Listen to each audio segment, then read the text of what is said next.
Dear students, आज का हमारा टॉपिक है types of solution of linear equation. तो ये लास्ट वीडियो में आपने 4 मेथड करे हैं सॉल्व करने के, उसमें ग्राफिकल मेथड था। तो देखिए ये यहाँ पे मैंने 3 क्वेश्चंस लिखे हैं, तीनों को मैं ग्राफिकली रिप्रेजेंट करके देखता हूँ। तो जैसे फर्स्ट क्वेश्चन है, पहले हम फर्स्ट इक्वेशन को सॉल्व करेंगे x + y = 3। तो सोल्यूशन फाइंड करने आते हैं सभी को। क्या सोल्यूशन आएंगे? x y को 0 लेंगे तो x 3 और x को 0 लेंगे तो y क्या आएगा 3। तो ये फर्स्ट इक्वेशन का सॉल्यूशन आ गया। ऐसे सेकंड के सॉल्यूशन निकालते हैं x - y = 1। तो इसके भी सॉल्यूशन निकाल लेते हैं x y को 0 लेंगे तो x 1 आएगा और y को 1 लेंगे तो x 0 आएगा। तो अब इसको ग्राफिकली रिप्रेजेंट करने के लिए देखिए, ये आपकी x एक्सिस होगी, ये हमारी y एक्सिस होगी। तो इस पे मैं ले लेता हूँ 3 तक चाहिए आपको, 1 2 3। ये पॉइंट सॉल्यूशन निकालने आते हैं, मैंने शॉर्टकट लिख दिया है। This is -1 and this is -1। This is x axis and this is y axis. तो फर्स्ट वाले के पॉइंट प्लॉट करते हैं। x की वैल्यू 3 है तो y की वैल्यू 0 है, तो एक पॉइंट ये आएगा। सिमिलरली जब आपका x 0 है y 3 है तो सेकंड पॉइंट ये आएगा। तो इसको मैंने स्केल के साथ ज्वाइन कर दिया। ये आपको बताया था ग्राफिकल मेथड में ऐसे ही होता है। एनी 2 सॉल्यूशन फाइंड करके उनको पॉइंट्स को प्लॉट करके और स्ट्रेट लाइन से हम ज्वाइन कर देते हैं। ऐसे सेकंड के पॉइंट के देखिए क्या आए हैं। जब हमने y को 0 लिया है तो x 1 आया है और y को 1 लिया है। जब y को 1 लिया है तो x आपका x इज 2 आएगा यहाँ से। जब y को 1 लेंगे तो x क्या आएगा 2। इसको ड्रॉ करते हैं। देखिए x की वैल्यू 1 है तो y की वैल्यू 0 है, x की वैल्यू 1 है तो y 0 है, एक पॉइंट तो ये आया। और जब x 2 है तो y 1 है, सेकंड वाला पॉइंट ये आया हमारा। ठीक है, तो इनको भी मैं ज्वाइन कर देता हूँ। तो यहाँ पे देखिए जो दोनों आपकी ग्राफ बने हैं, फर्स्ट लाइन का और सेकंड लाइन का, ये फर्स्ट लाइन का है, ये सेकंड लाइन का है। तो ये किसी एक पॉइंट पे इंटरसेक्ट कर रहा है। ठीक है, तो इंटरसेक्ट करने का मीन्स यहाँ पे आपका जो सोल्यूशन है वो एक यूनिक सोल्यूशन है। एक यूनिक सोल्यूशन, यूनिक का मीन्स होता है कि एक सोल्यूशन। तो इस क्वेश्चन में सिर्फ एक ही सोल्यूशन है, जो भी इंटरसेक्टिंग पॉइंट है वही आपका सोल्यूशन होगा। तो कहाँ कहाँ इंटरसेक्ट कर रहा है ये 2 1 पे। तो मीन्स x की वैल्यू 1 और y की वैल्यू 2 आपका क्या आ गया solution. x = 2 and y = 1 is solution. तो यूनिक सोल्यूशन है इसमें। अब ऐसे ही सिमिलर देखिए सेकंड में ड्रॉ करता हूं मैं। तो फर्स्ट लाइन को हम सॉल्व करें। फर्स्ट है हमारी x + y = 2। तो इसका भी मैं पॉइंट्स प्लॉट का फाइंड कर लेता हूं। देखिए x को 0 लेंगे तो y 2, y को 0 लेंगे तो x 2। ऐसे सेकंड को सॉल्व कर लेते हैं। x + y = 4। तो देखिए इसको जब हम सॉल्व करेंगे तो क्या क्या वैल्यूज आएंगी। x को 0 लेंगे तो y 4, y को 0 लेंगे तो x 4। अब इसको ग्राफिकली रिप्रेजेंट करते हैं। तो देखिए ये x एक्सिस है, ये y एक्सिस है। तो ये आपका 1 2 3 4, 1 2 3 4 5। देखिए फर्स्ट रो हम ड्रॉ करेंगे। x की 0 है तो y 2 है, ये फर्स्ट पॉइंट। जब x 0 है तो y 2 है, ये सेकंड पॉइंट। तो ये हमारी फर्स्ट स्ट्रेट लाइन आ गई फर्स्ट इक्वेशन की। ऐसे अब सेकंड की ड्रॉ करते हैं। सेकंड की क्या आएगी। जब x 0 है y 4 और जब y 0 है तो x 4। तो ये आपकी सेकंड वाले की इक्वेशन आ गई ये वाली। तो देखिए इसमें क्या हुआ कि दोनों जो लाइनें हैं वो पैरेलल लाइंस आ गई हैं। दोनों लाइंस क्या आई हैं पैरेलल, किसी भी पॉइंट पे इंटरसेक्ट नहीं करेंगी, कहीं तक भी प्रोड्यूस कर लो। तो इसमें हमारे कितने सॉल्यूशन आएंगे, नो सॉल्यूशन, क्योंकि लाइंस जो है इंटरसेक्ट ही नहीं कर रही किसी भी पॉइंट पे। फर्स्ट क्वेश्चन में एक पॉइंट पे इंटरसेक्ट कर रही थी तो एक यूनिक सॉल्यूशन, यूनिक का मींस एक ही solution, one and only one. और इसमें कहीं भी इंटरसेक्ट नहीं करेगी, ये लाइन हमारी दोनों पैरेलल है, पैरेलल का मींस जो कहीं भी इंटरसेक्ट नहीं करेंगी। तो इसमें हमारा जो है नो सॉल्यूशन। ऐसे ही अब थर्ड क्वेश्चन देखिए, इसके भी हम ग्राफिकली ड्रॉ करते हैं। फर्स्ट हमारा है x + y = 3। तो इसके मैं पॉइंट्स फाइंड करता हूँ। x को 0 लेंगे तो y 3, y को 0 लेंगे तो x 3। ऐसे सेकंड लाइन को अब सॉल्व करेंगे। 2x + 2y = 6। तो देखिए हम इसमें देखिए एक्स वाई, एक्स को 0 लेंगे तो वाई आपका 3 आ जाएगा। अब एक्स को मैं 1 ले लेता हूँ तो वाई 2 आ जाएगा, और जब एक्स को 2 लेंगे तो वाई 1 आ जाएगा। रफली मैंने सॉल्व कर लिया है। अब इसको ग्राफिकल ड्रॉ करेंगे तो देखिए क्या पोजीशंस आएंगी। ये आपका 1 है, 2 3 4, 1 2 3 4। फर्स्ट वैल्यू क्या आपकी x0 है तो y3 है, और x0 है तो y3 है। तो ये आपका फर्स्ट वाली इक्वेशन की जो लाइन है वो इस टाइप से आ गई है। अब ऐसे ही सेकंड के पॉइंट लेंगे। सेकंड के पॉइंट क्या है, एक तो आपका है 0 3, तो 0 3 तो मीन्स यही वाला है। सेकंड देखिए जब x1 है तो y2 है, x1 है तो y2 है, तो ये सेकंड वाला पॉइंट आ गया। ऐसे ही जब x2 है तो y1 है, तो थर्ड वाला पॉइंट ये आ गया। तो जब इसकी लाइन बनाएंगे वो लाइन भी इसके ऊपर ही आएगी, अलग से नहीं आएगी। जहां पे आपकी पहली लाइन थी उसी के ऊपर ही सेकंड लाइन आई है। मीन्स फर्स्ट लाइन भी आपकी यही वाली थी। जब हमने फर्स्ट के 2 पॉइंट्स लिए थे 0 3 और 3 0, ये हमने 0 3 और 3 0 पॉइंट लिए थे, तो आपकी ये लाइन आई थी। अब जब हमने सेकंड वाले के पॉइंट प्लॉट करे 1 2 और 3, जब इनको ज्वाइन करेंगे तो इनको ज्वाइन करेंगे ये लाइन भी इसके ऊपर ही आ जाएगी। मीन्स लाइंस क्या हो रही है यहाँ पे कोइंसाइड। इसमें हमारी इंटरसेक्टिंग लाइन आई थी, इसमें हमारे पास पैरेलल लाइन आई है, पैरेलल लाइन। तो इसका कोई सोल्यूशन नहीं है। इसमें क्या आई है, lines are coincide, lines are coincide. Coincide का मीन्स होता है कि दोनों लाइन एक दूसरे के ऊपर ही है, पहली लाइन है उसी के ऊपर दूसरी लाइन है। तो यहाँ कितने सोल्यूशन होंगे, इनफाइनाइटली मैनी सोल्यूशन। तो यहाँ पे इनफाइनाइटली मीन्स इनको काउंट नहीं कर सकते। तो देखिए 12 से तीनों क्वेश्चन है। फर्स्ट में जब हमने दोनों इक्वेशंस का फर्स्ट और सेकंड का ग्राफ ड्रॉ करा तो क्या हुआ, दोनों किसी एक ही पॉइंट पे, यूनिक का मीन्स है 1 एंड ओनली 1, किसी एक पॉइंट पे ही इंटरसेक्ट कर रही है, तो यहाँ पे यूनिक सोल्यूशन है, मीन्स आंसर निकाल सकते हैं। सेकंड वाले में जो दोनों इक्वेशन थी, हमने फर्स्ट और सेकंड का जब ग्राफ ड्रॉ करा तो दोनों लाइनें पैरेलल जा रही थी, तो मीन्स दोनों लाइनें पैरेलल है, तो मीन्स कहीं भी इंटरसेक्ट नहीं कर रही, तो क्या आया हमारा, नो सोल्यूशन। ऐसे ही थर्ड क्वेश्चन में भी 2 इक्वेशन थी, फर्स्ट और सेकंड का जब मैंने ग्राफ ड्रॉ करा तो फर्स्ट लाइन भी वहीं आई, सेकंड भी उसी के ऊपर आ गई। तो जब एक लाइन के ऊपर ही दूसरी आ जाए तो इनको कहते हैं लाइंस आर कोइंसाइड। तो ये एक दूसरे के ऊपर है, तो इट मींस ये एक दूसरे के ऊपर ही है, अलग अलग नहीं है। तो इसके कितने सोल्यूशन होंगे, infinitely many. Infinitely many means ये किस किस पॉइंट पे इंटरसेक्ट कर रही है, बहुत सारे इनफाइनाइटली मैनी पॉइंट है। जहां पे पहली लाइन है उसके ऊपर दूसरी है, इट मींस ये इनफाइनाइटली मैनी पॉइंट्स पे एक दूसरे को टच कर रही है, it means it have infinitely many solutions. तो इसमें हमारे पास ये 3 टाइप्स के सॉल्यूशन होते हैं। अभी मैं आपको आगे बताता हूँ। हाँ जी, अभी हमने देखिए 3 क्वेश्चंस करे। पहले का ग्राफ इंटरसेक्टिंग लाइन आया, सेकंड का पैरेलल लाइन आया, और थर्ड में कोइंसाइड लाइंस आई। तो देखिए कंडीशन क्या है हमारी, कंडीशन है if a1 by a2 is not equal to b1 by b2। ये a1 b1 क्या है, ये कोफिशिएंट्स हैं। हमें पता है कि 2 लीनियर इक्वेशन है, स्टैंडर्ड फॉर्म होती थी ax by plus c equal to 0। तो इस क्वेश्चन में 2 थी, तो हमने एक को a1 b1 c1 से डिनोट करा, सेकंड को a2 b2 c2 से। मींस जो x y के कोफिशिएंट्स हैं उनके कोफिशिएंट से हमें पता लगता है कि किस टाइप की है। तो अगर a1 by a2 not equal to by b1 by b2 आए तो लाइंस क्या होती हैं, इंटरसेक्टिंग। और सॉल्यूशन कितने होते हैं, यूनिक। यूनिक का मीन्स होता है एग्जैक्टली 1, कि जब एक ही सॉल्यूशन हो उसको कहते हैं यूनिक सॉल्यूशन। और सॉल्यूशन किस टाइप का होता है, उसका नाम है कंसिस्टेंट सॉल्यूशन। तो अभी जो फर्स्ट क्वेश्चन करा था हमने, इसमें देखिए a1 की वैल्यू हमारी 1 है और a2 हमारा 1 है, तो 1 by 1 तो 1 आएगा, बट यहाँ पे b1 1 है और b2 -1 है, तो इनको सॉल्व करेंगे -1 आएगा। तो ये दोनों इक्वल नहीं है, इट मींस ये कंसिस्टेंट सॉल्यूशन है और यूनिक सॉल्यूशन है।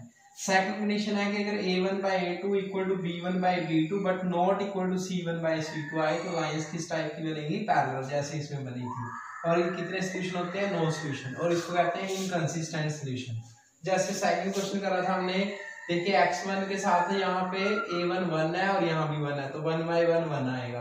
ऐसे B1 भी 1 है और B2 भी 1 है, तो 1/1 ये भी 1 आएगा, तो ये 1 और 1 इक्वल आएगा। बट 2/4 को कैंसिल करेंगे तो 1/2 आएगा, तो ये इक्वल नहीं आएगा, तो ये कंडीशन ट्रू है, तो it means lines are parallel, जैसे हमारी बनी थी।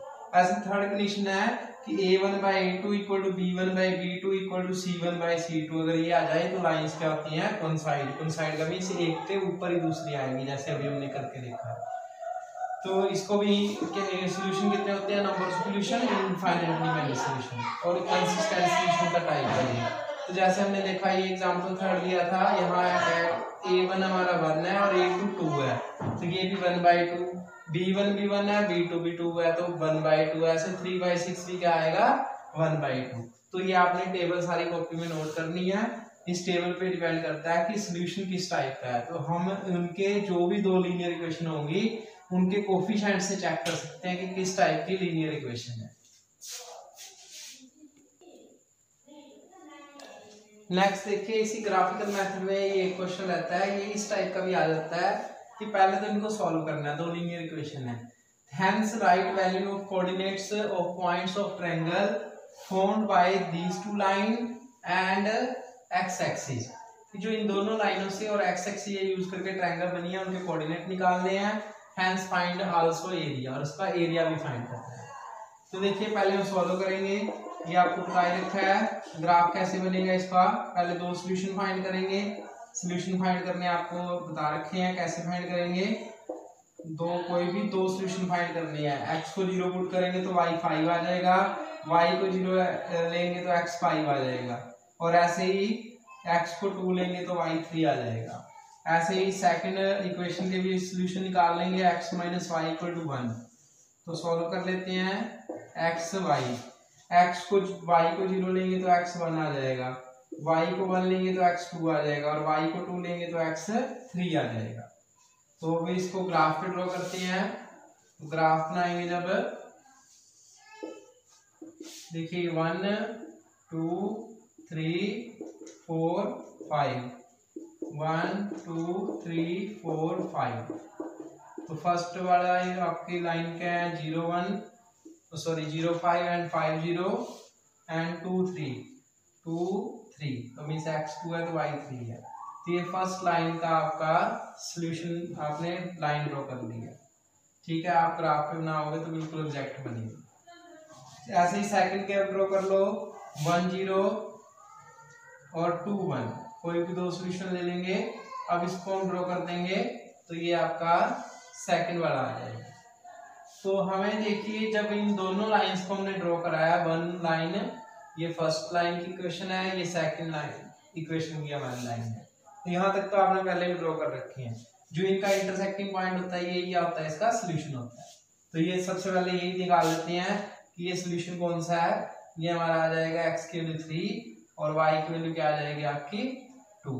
तो ये जो पॉइंट है ये हमारा आ गया 3 2। तो क्वेश्चन में क्या लिखा है, हेंस, यहाँ तक तो सॉल्यूशन सॉल्व कर लिया। Hence write value of coordinate of points of triangle formed by these two lines and x axis, कि उस ट्रायंगल का एरिया निकालना है जो इन दोनों लाइनों से और x एक्सिस से बनी हुई है। तो कौन सी ट्रायंगल है, देखिए ये पूरी x एक्सिस होती है, आपको पता है। तो एक तो x एक्सिस यूज करनी है, देखिए ये दोनों लाइनें यूज करनी है। तो कौन सी ट्रायंगल बनेगी, देखिए अगर ये वाली ट्रायंगल देखें तो ये आपकी ट्रायंगल है जिसकी क्वेश्चन में बात की हुई है कि ऐसी ट्रायंगल जो इन दोनों लाइनों से बनी हुई है, दिस वन, ठीक है, ट्रायंगल 1, ये वाली ट्रायंगल, ठीक है, इस ट्रायंगल की बात कर रहा है।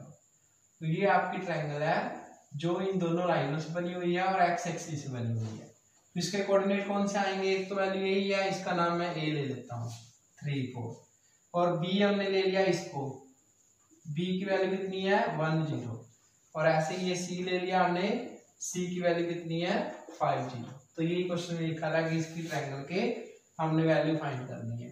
ऐसे ही अगर आ जाता है कि these two line and y axis, तो y एक्सिस होता तो फिर ये वाली ट्रायंगल बननी थी। देखिए एक ये लाइन है, एक ये लाइन है, और एक ये y एक्सिस लाइन है, फिर ये ट्रायंगल बनी। तो हम इस ट्रायंगल के कोऑर्डिनेट्स निकाल लिए, हमने इसका नाम a लिया, a b c। अब क्या नेक्स्ट है कि आल्सो फाइंड एरिया। एरिया का क्या फॉर्मूला होता है, देखिए area of triangle is equal to half into base into height. तो बेस देखिए किसको लेंगे हम, base half into multiply, base कितना है देखो यहां से लेके ये वाली वैल्यू, ये टोटल आपका बेस है, कहां से लेके 1 से लेके 5 तक, तो कितना है ये 5 सेंटीमीटर नहीं है, सेंटीमीटर नहीं यूनिट है, हम जितना मर्जी क्या ले सकते थे, तो इनको यूनिट से डिनोट करते हैं, तो ये हमारा कितना यूनिट हो गया 1 2 3 4, तो बेस हमारा हो गया 4 यूनिट। ऐसे अब हाइट देखनी है, तो हाइट कौन सी है, ये वाली इसकी हाइट है, तो हाइट कितनी है इस ट्रायंगल में, हाइट जब देखेंगे तो हाइट कितनी है, मींस ये y एक्सिस के किस पॉइंट तक है आपका 2 तक आपकी हाइट है, तो ये हाइट कितनी होगी इसमें 2, तो इसको सॉल्व कर लेंगे, ये आ जाएगा हमारा 4 स्क्वायर यूनिट, क्योंकि एरिया को हम किससे डिनोट करते हैं, स्क्वायर यूनिट, इसकी यूनिट को स्क्वायर से डिनोट करते हैं। तो देखिए ये इस क्वेश्चन पहले सॉल्यूशन निकालना है, बाद में कोऑर्डिनेट की वैल्यू निकालनी है, और जो आपकी ट्रायंगल बनी है इसका एरिया के लिए half into base into height है, हाफ बेस कितना हो गया 1 2 3 4 4 यूनिट, और हाइट कितनी हो गई हमारी 2 यूनिट। नेक्स्ट क्वेश्चन देखिए, by comparing ratio of these coefficients check like equation of lines are intersect at a point or parallel or coincide। देखिए फर्स्ट क्वेश्चन में क्या हमारा आपको बता रखा है स्टैंडर्ड फॉर्म, तो a1 b1 c1, तो a1 हमारा कितना हो गया 2, b1 कितना है 4 और c1 कितना है हमारा 7। या इसको सबसे पहले हम स्टैंडर्ड फॉर्म में चेंज करेंगे, क्योंकि जो स्टैंडर्ड फॉर्म होती है a1x plus b1y plus c1 is equal to 0, और ऐसे सेकंड लाइन की हम ले लेंगे ये वाली, तो ये आपकी स्टैंडर्ड फॉर्म होती है दो इक्वेशंस की। तो फर्स्ट वाली को थोड़ा चेंज करेंगे, तो ये फर्स्ट वाली इक्वेशन क्या आ जाएगी हमारी 2x plus 4y minus 7 equal to 0, तो देयरफॉर a1 तो आ जाएगा हमारा 2, b1 4 और c1 क्या आ जाएगा -7। ऐसे सेकंड वाली को भी स्टैंडर्ड फॉर्म में चेंज करेंगे 3y माइनस 6 इक्वल टू 0, तो a2 तो आपका 1 है क्योंकि यहाँ 1 है, b2 हमारा 3 है और c2 हमारा -6 है। तो चेक करो अब a1 बाई a2 कितना आएगा 2/1, और b1 बाई b2 कितना आएगा 4/3। तो ये देखिए फर्स्ट 2 इक्वल नहीं है, तो थर्ड वाला चेक करने की जरूरत नहीं है, therefore a1 by a2 not equal to b1 by b2। तो लाइंस किस टाइप की हो जाएंगी, इंटरसेक्ट एट ए पॉइंट। अब सेकंड में देखिए a1 2 है, b1 3 है और c1 -6 है। ऐसे ही a2 4 है, b2 6 है और c2 -12 है। तो देयरफॉर a1 बाई a2 कितना आ जाएगा 2/4 कैंसिल करेंगे 1/2, b1 बाई b2 कितना आ जाएगा 3/6 कैंसिल करेंगे 1/2, और ऐसे c1 बाई c2 कितना आ जाएगा -6/-12, ये भी 1/2। तो कौन सी कंडीशन होगी यहाँ से a1 by a2 equal to b1 by b2 equal to c1 by c2, तो कौन सी कंडीशन आ जाएगी कंसिस्टेंट है। ऐसे थर्ड पार्ट हो जाएगा। ऐसे ही नेक्स्ट क्वेश्चन इसमें ये भी आ सकता है कि इफ लाइंस हैव, देखिए इसमें कोई ना कोई अननोन वैल्यू गिवन होगी, if lines x plus 4y is equal to 6, equation 1, and kx plus 8y is equal to 8 have no solution, कि इनका कोई भी solution नहीं है, then find value of k। तो ये k जो वैल्यू है इसकी वैल्यू फाइंड करेंगे, क्या यूज करेंगे, नो सॉल्यूशन गिवन है, नो सॉल्यूशन गिवन है, तो therefore a1 by a2 equal to b1 by b2 not equal to c1 by c2। तो a1 कितना है हमारे क्वेश्चन में 1 है और a2 k है, ऐसे b1 4 है और b2 8 है, यहाँ से क्रॉस मल्टीप्लाई कर देंगे तो ये आ जाएगा 4k इक्वल टू 8, तो k आपका क्या आ जाएगा 2। तो ऐसे कोई भी अननोन वैल्यू फाइंड करनी आ सकती है, कंडीशन कोई भी दे सकते हैं।